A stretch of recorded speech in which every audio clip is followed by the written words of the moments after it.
चलिए आज हम लोग क्लास 10th का अध्याय 4 चैप्टर का नाम है कार्बन एवं उसके यौगिक। इसको इंग्लिश में बोलते हैं कार्बन एंड इट्स कंपाउंड। ठीक, तो इस चैप्टर में जो पहला स्टार्ट होता है हाइड्रोकार्बन। क्या स्टार्ट होता है? हाइड्रोकार्बन। अब हाइड्रोकार्बन में कौन कौन एलिमेंट होंगे उसको पहचानने के लिए क्या है, देखो हाइड्रो में कौन है H और कार्बन में कौन है C। तो कहने का मतलब इसके अंदर कंटेंट जो होंगे कौन कौन, एक हाइड्रोजन और कौन है कार्बन। तो हाइड्रोकार्बन की परिभाषा आ गया पेपर में, तो क्या लिखोगे? जिस यौगिक के अंदर हाइड्रोजन और क्या हो, कार्बन हो, या फिर जिस यौगिक हाइड्रोजन और कार्बन से बने हैं उसको क्या कहेंगे? हाइड्रोकार्बन। समझ में आ गया कि नहीं? हाइड्रोकार्बन समझने के बाद इसके बाद कुछ जो इम्पोर्टेंट है ना उसको जानेंगे तो आगे कर पाओगे। तो क्या इम्पोर्टेंट होता है, जैसे कि C1 मतलब क्या होता है? मीथ। मीथ वर्ड आता है, क्या आता है? मीथ। C2 कार्बन 2 होंगे तो क्या आएगा? ईथ। अब कार्बन 3 होंगे तो क्या होगा? प्रोप। कार्बन 4 होंगे तो क्या हो जाएगा? ब्यूट। फिर कार्बन 5 होंगे तो क्या हो जाएगा? पेंट। इसके बाद कार्बन 6 होंगे तो क्या हो जाएगा? हेक्स। कार्बन 7 है तो क्या होगा? हेप्ट। कार्बन 8 है तो क्या होगा? ऑक्ट।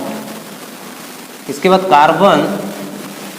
कार्बन कितनी है? 9 है तो नॉनेन, नॉन। कार्बन 10 है तो डेकेन। ये सब लगता नहीं है, मेनली इतना दूर तक लगता है, ठीक ना? समझ रहे हो? तो ये बहुत इंपॉर्टेंट है, ये जान पाओगे तभी इस चैप्टर की सारे कंपाउंड की नाम वगैरह कर पाओगे। तो हाइड्रोकार्बन के बाद देखो क्या आते हैं, इसकी क्लासीफाई करेंगे किसके बेस पे? बॉन्ड के बेस पे। क्लासिफिकेशन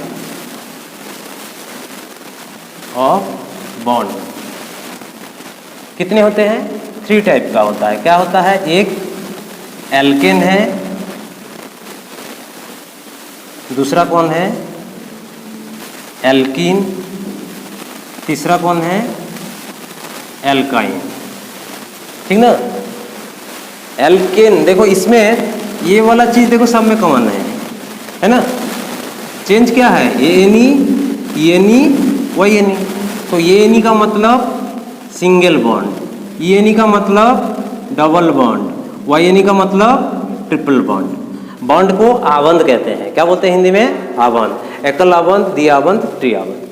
अब ये जो हाइड्रोकार्बन में जो आबंध फॉर्मेशन होता है, तो जो बॉन्ड फॉर्मेशन होता है उस बॉन्ड को क्या बोलते हैं? उसका नाम होता है कोवैलेंट बॉन्ड। कौन सी बॉन्ड होते हैं? Covalent bond. तो देखो इसमें हम एक पहले कंपाउंड ले रहा हूं। एक सबसे सिंपलेस्ट हाइड्रोकार्बन कौन होते हैं? मीथेन होते हैं। तो मीथेन के लिए कितने कार्बन लोगे बताओ? यहाँ पे देखो वर्ड रूट में देखो, ठीक से वर्ड रूट में देखो, पहले वर्ड रूट में देख लो कार्बन कितनी है? 1। तो उसके लिए क्या आ रहा है? मीथ। तो मैं मीथेन बनाऊंगा तो मीथेन के लिए कितनी कार्बन लेंगे? 1 कार्बन लेंगे। अब 1 कार्बन कितने बॉन्ड फॉर्मेशन करते हैं? 4, क्योंकि उसकी मतलब आउटर मोस्ट शेल में कितने इलेक्ट्रॉन होते हैं? 4। तो इसलिए ये 4 बॉन्ड बनाएंगे। किसके साथ? कौन सा चैप्टर बोल रहा हूँ? हाइड्रोजन के साथ। तो हाइड्रोजन लगा दिया इसमें भी लगा दिए, इसमें भी लगा दिए। समझे? तो इसका फॉर्मूला सूत्र क्या हो गया था? CH4। समझ आया कि नहीं? ये किसका है बताओ? एल्केन का है, सिंगल आबंध। अब इसी का जनरल फॉर्मूला बना रहा हूं मैं। किसका जनरल फॉर्मूला बना रहा हूं? एल्केन का। एल्केन का जनरल फॉर्मूला बना रहा हूं, इस कंपाउंड से बनाऊंगा। ठीक, इसके लिए क्या होता है? CnH2n + 2 होता है। क्यों हो रहा है देखो ध्यान से, कार्बन कितनी है यहाँ पे? तो n की वैल्यू कितना रख दो? 1 रख दो। तो कितना हो जाएगा बताओ? C1। इसके बाद क्या हो जाएगा? H2 × 1 + 2 कितना हो गया बताओ? CH4 हुआ कि नहीं? बन गया ना? तो इसी में से ये चीज को बना लीजिएगा। तो कहने का मतलब एल्केन का जनरल फॉर्मूला तब क्या हुआ? CnH2n + 2। अब इसी कंपाउंड में इसी कंपाउंड में बोल रहा हूं, इस जनरल फॉर्मूला में मैं n का वैल्यू बदलते जाऊंगा, सारे कंपाउंड आते जाएगा। किसका? एल्केन का।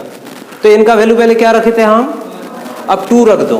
n की वैल्यू 2 रखो, तो 2 रखोगे तो क्या हो जाएगा बताओ, C2H 2 इंटू 2 प्लस 2 कितना होगा बताओ, C2H6। पहला कौन आया था, CH4, उसके बाद वाला कौन आया, C2H6। अब n की वैल्यू 3 रख दो, n की वैल्यू, तो यहाँ पे कितनी हो जाएगा बताओ, C3 2 इंटू 3 प्लस 2 कितना हुआ, C3H2 हुआ कि नहीं। तो तीसरा क्या आया, C3H8। समझ रहे हो। अब बताओ इसका नाम क्या होगा, इसका नाम क्या होगा, इसका नाम क्या होगा। ये कितनी कार्बन है, तो एक के लिए क्या वर्ड आता है, मीथ। इसमें सिंगल बॉन्ड है कि डबल बॉन्ड है, तो सिंगल बॉन्ड के लिए क्या आता है, ये नहीं, तो क्या हो जाएगा इसका नाम बताओ, मीथ एनी, मीथेन। और ये क्या होगा, सॉरी, 2 कार्बन के लिए क्या होता है, ईथ, सिंगल बॉन्ड है तो एनी। 3 कार्बन के लिए एनी, प्रोपेन। कैसे नाम लिखा समझ में आया, एक कार्बन जो बताए थे उसको लिख दो, सिंगल बॉन्ड है तो एनी जोड़ दो, बस क्लियर ना। अब इसी तीनों को ध्यान से देखो, इसमें और इसमें अंतर कितना है देख रहा है, CH2 की अंतर है, देख लो देख लो, एक C, इसमें 2 है, इसमें क्या है, 1 है, तो C का अंतर कितना हुआ, 1। इसमें हाइड्रोजन 6 है, इसमें हाइड्रोजन कितनी है, 4 है, तो कितना अंतर हुआ। इसमें भी देख लो CH2 के अंतर। इसको होमोलोगस सीरीज बोलते हैं, जो आगे हम लोग पढ़ेंगे, ठीक ना। फिलहाल अभी उसको डिस्कस नहीं कर रहा हूं। अब देखो पहला वाला क्लियर हो गया ना, तो इसका जनरल सूत्र इसके बगल में लिख दो। इसकी जनरल फार्मूला क्या हो गया था, जनरल फार्मूला तो क्या हो गया, CnH2n+2। समझ में आया कि नहीं। अब डबल बॉन्ड के लिए लेंगे, किसके लिए लेंगे, डबल बॉन्ड के लिए। तो डबल बॉन्ड के लिए देखो, डबल बॉन्ड के लिए कम से कम 2 कार्बन, अधिक से अधिक कितने भी हो सकता है, लेकिन कम से कम कितना कार्बन लेंगे, 2 कार्बन। तो पहले 2 कार्बन ले लेते हैं। अब 2 कार्बन के बीच में क्या होगा, डबल बॉन्ड, तो डबल बॉन्ड लगा देते हैं। अब बताओ कार्बन कितनी बॉन्ड दिखाते हैं, 4, तो इस कार्बन के पास कितनी बॉन्ड है, तो और कितने लगेगा, 2। इस कार्बन में भी 2। किससे सेटिस्फाई करोगे, हाइड्रोजन से। यहाँ एक हाइड्रोजन, यहाँ एक हाइड्रोजन, यहाँ एक हाइड्रोजन, यहाँ एक हाइड्रोजन, तो बताओ कितनी कार्बन है, तो 2। कितनी हाइड्रोजन है, CH4।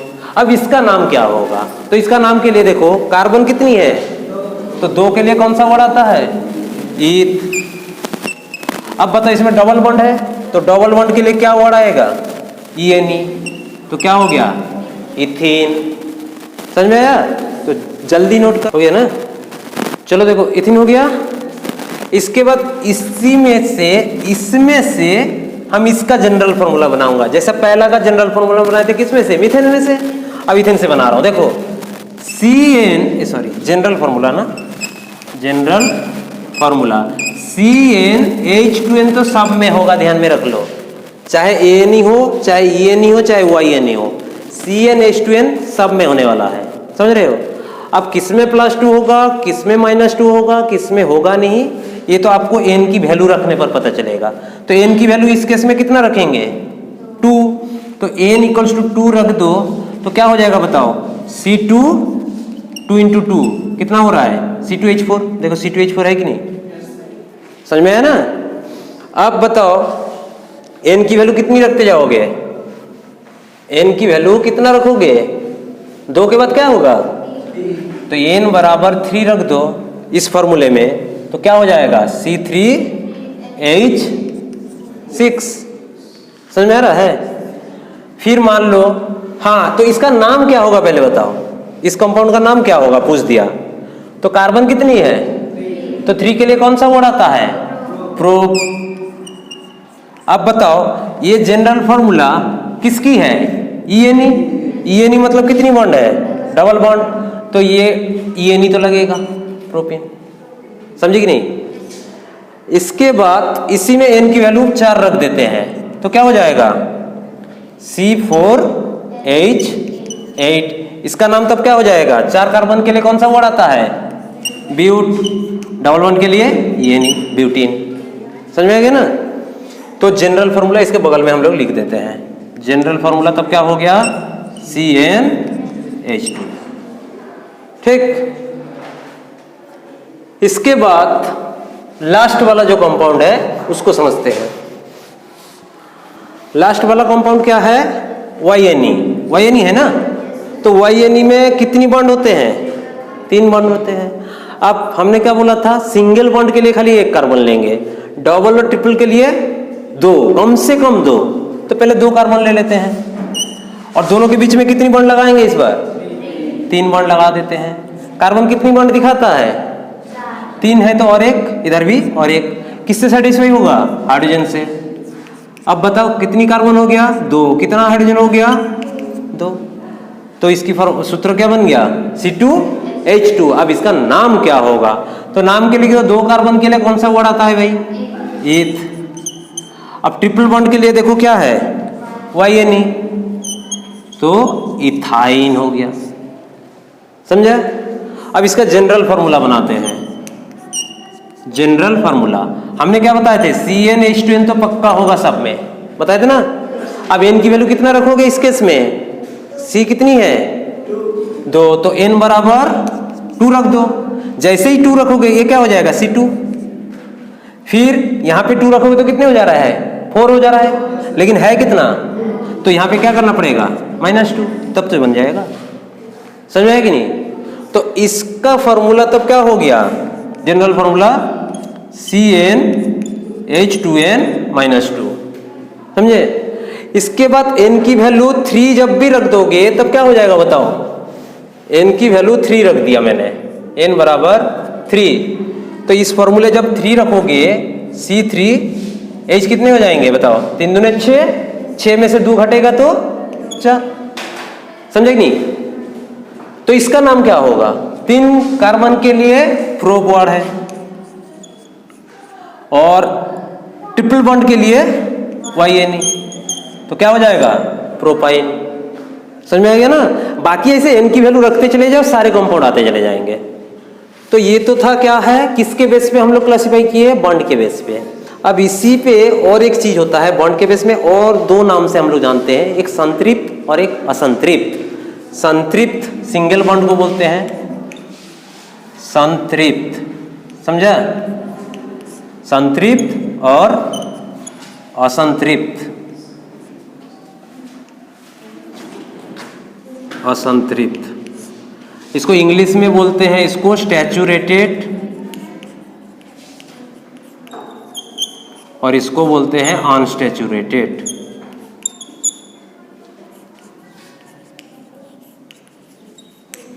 सैचुरेटेड खाली सिंगल बॉन्ड वाले होते हैं, डबल और ट्रिपल वाले क्या होते हैं? अनसैचुरेटेड या फिर असंतृप्त। संतृप्त, असंतृप्त। अब इसको भी जानना बहुत जरूरी है, नोट कर लो जल्दी।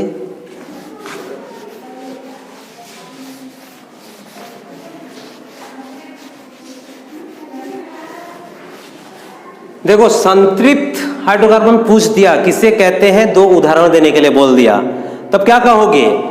जिस हाइड्रोकार्बन में कार्बन और हाइड्रोजन के बीच में कौन सी आबंध हो?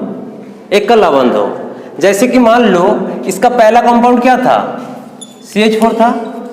CH4 को कॉम्प्लेक्स स्ट्रक्चर बनाओगे तो क्या होगा? यही ना होगा। कार्बन हाइड्रोजन के बीच में कौन सी आबंध है? सिंगल, जिसको हिंदी में एकल आबंध बोलते हैं। इसमें भी सिंगल, इसमें भी, इसमें भी। तो कहने का मतलब ये पूरे कंपाउंड में क्या है? एक आबंध है। इसी को क्या कहते हैं? संतृप्त हाइड्रोकार्बन। तो संतृप्त हाइड्रोकार्बन का परिभाषा पेपर में आ जाएगा तो क्या लिखोगे? जिस हाइड्रोकार्बन के अंदर कार्बन हाइड्रोजन के बीच में एकल आबंध हो उसे संतृप्त हाइड्रोकार्बन बोलते हैं। इसका और एग्जांपल देने के लिए क्या करोगे? इस फॉर्मूले में n के जगह में 2 रखते चले जाओ। तो 2 रख दोगे तो क्या हो जाएगा? C2H6, उसके बाद C3H8, ऐसे आते जाएंगे। समझ में आ गया? संतृप्त वाला। असंतृप्त के लिए क्या करेंगे हम लोग? देखो असंतृप्त की परिभाषा पहले देखो, ये ENE और YNE किसके अंदर आ रहा है? असंतृप्त। तो जिस हाइड्रोकार्बन के अंदर डबल बॉन्ड या फिर ट्रिपल बॉन्ड हो उसे क्या कहेंगे, असंतृप्त हाइड्रोकार्बन। परिभाषा समझ में आया। अब इसको एक्सप्लेन कर दे रहा हूँ, थोड़ा सा देख लो। मान लो डबल बॉन्ड वाले एक कंपाउंड लिया मैंने, क्या था हमारा C2H4 ना था। इसका स्ट्रक्चर जब खोलोगे आप C डबल बॉन्ड C,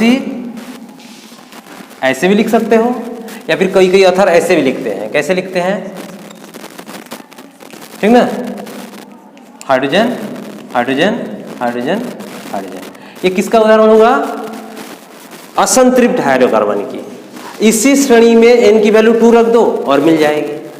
तो कहने का मतलब ये असंतृप्त हो रहा है और मीथेन जो था संतृप्त हो रहा है। ये तो बॉन्ड के आधार पे पता चल गया, लेकिन दूसरे एक आधार पे भी आप लोग पहचान सकते हो। कैसे, CH4 को खोल लेते हैं। CH4 को खोले तो क्या हुआ था, हाइड्रोजन हाइड्रोजन हाइड्रोजन हाइड्रोजन, यही तो था। कार्बन हाइड्रोजन के बीच में कौन सी बॉन्ड था, सिंगल। सारे में देखो सिंगल है, चाहे कार्बन कार्बन के बीच में हो। मान लो नेक्स्ट कंपाउंड ले लें हम C2H6, तब भी क्या है, सब क्या है बताओ, सिंगल है कि नहीं। चाहे कार्बन कार्बन के बीच में हो चाहे कार्बन हाइड्रोजन के बीच में हो, सिंगल बॉन्ड है, इसीलिए क्या हो रहा था, संतृप्त। लेकिन इसको देखो ध्यान से, कार्बन हाइड्रोजन के बीच में क्या है, सिंगल, इसमें भी सिंगल सिंगल सिंगल, लेकिन कार्बन कार्बन के बीच में डबल, तब वो क्या हो जाएगा, असंतृप्त। ऐसे भी पहचानने की तरीका है, समझा कि नहीं, समझ में आया। अब देखो यहीं पे मान लो इसी कंपाउंड में मैं हाइड्रोजन जोड़ दिया, क्या जोड़ दिया, हाइड्रोजन गैस जोड़ दिया, तो क्या बनेगा, उसी को करके दिखा रहा हूं मैं। C double bond C, hydrogen hydrogen hydrogen hydrogen, इसी में क्या गैस लगा दिया मैंने, हाइड्रोजन गैस डाल दिया। किसके प्रेजेंस में, प्लैटिनम मेटल, PD मेटल और निकेल के, निकेल कैटालिस्ट में। तो क्या बन जाएगा, ये जो डबल बॉन्ड है ना, ये डबल बॉन्ड सिंगल बॉन्ड में कन्वर्ट हो जाएगा। कार्बन कार्बन सिंगल, इसमें हाइड्रोजन, इसमें हाइड्रोजन, इसमें हाइड्रोजन, इसमें हाइड्रोजन, इसमें इसमें, ये बन जाएगा। ये कौन है, C2H6, ये कौन है, C2H4। तो C2H4 से C2H6 में कन्वर्ट करना है तो ये रिएक्शन दिखा दो। और यहां पे देखो तो ध्यान से, ये कौन है, अनसैचुरेटेड हाइड्रोकार्बन, मतलब असंतृप्त हाइड्रोकार्बन। ये कौन है, सारे में सारे क्या है, सिंगल बॉन्ड है। तो ये कौन है, संतृप्त हाइड्रोकार्बन। तो कहने का मतलब असंतृप्त हाइड्रोकार्बन और हाइड्रोजन को अपने अंदर ले पाता है कि नहीं, ले रहा है, लेकिन ये नहीं ले पाता है। असंतृप्त हाइड्रोकार्बन हाइड्रोजन गैस को और दे, मतलब हाइड्रोजन को दे तो वो ले लेंगे, लेकिन संतृप्त ले नहीं पाता है। समझ में आया, इतना दूर तक है, इसके बाद आगे